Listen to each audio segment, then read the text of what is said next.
and welcome to the Wednesday Word. I was looking through some files today and I found one called Easter Upside Down 2020. This was the sermon series I had planned on doing last year before the pandemic hit. Little did I know what an appropriate title that would be. Last March we put a sign on the church door, closed for 2 weeks. Well, that 2 weeks turned into 1 year and counting. Life as we knew it came to a screeching halt. If you remember, things got really quiet those first 2 weeks as we sheltered in place. Schools, churches, and businesses closed their doors. This was a strange new reality. As the weeks turned into months, we watched hospitals filled to capacity all over the world. We felt the fear of this unknown virus as we saw so many sick and dying. Our healthcare workers became our heroes as they continued to go to work every day, even at the risk of their own lives. We thought at first this virus was only affecting our seniors, but soon learned that it did not discriminate. We watched the numbers as the cases and deaths grew. We stayed away from family out of fear of spreading this virus to our older population. We became isolated. We learned the new rules: wear masks, wash your hands, and social distance. We began to navigate in this strange new world. And then, months down the road, a glimmer of light. We began to hear about a vaccine. Could this be possible, that this would be the answer to give us back the freedom we so desperately missed?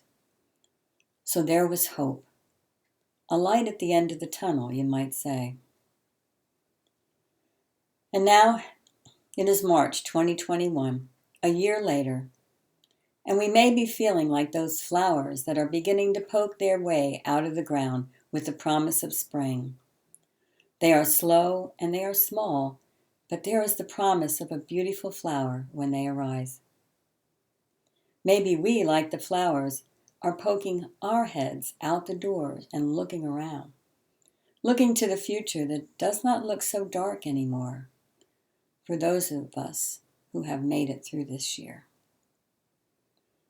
But just as spring brings the promise of new blooms and warmer weather, it approaches slowly and cautiously. And this is what we must also do.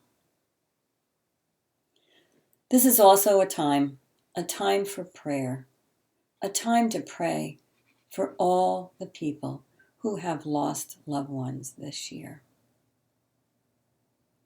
And it's also a time to be thankful for all the people who have worked so hard to bring us to this point. And to never, ever forget to thank God for walking with us through this difficult time. This year has been life-changing for everyone in so many different ways. It has been a year to look at what really matters. Will we be changed forever by this? I would hope so. We may have missed the restaurants, the movies, the vacations, the parties, but when we look back on this year, what will we say we really missed the most? I'm going for my second vaccine shot tomorrow, and in 2 weeks, I am going to go and hug my grandchildren. I guess that is my answer. So what is yours? Have a great week.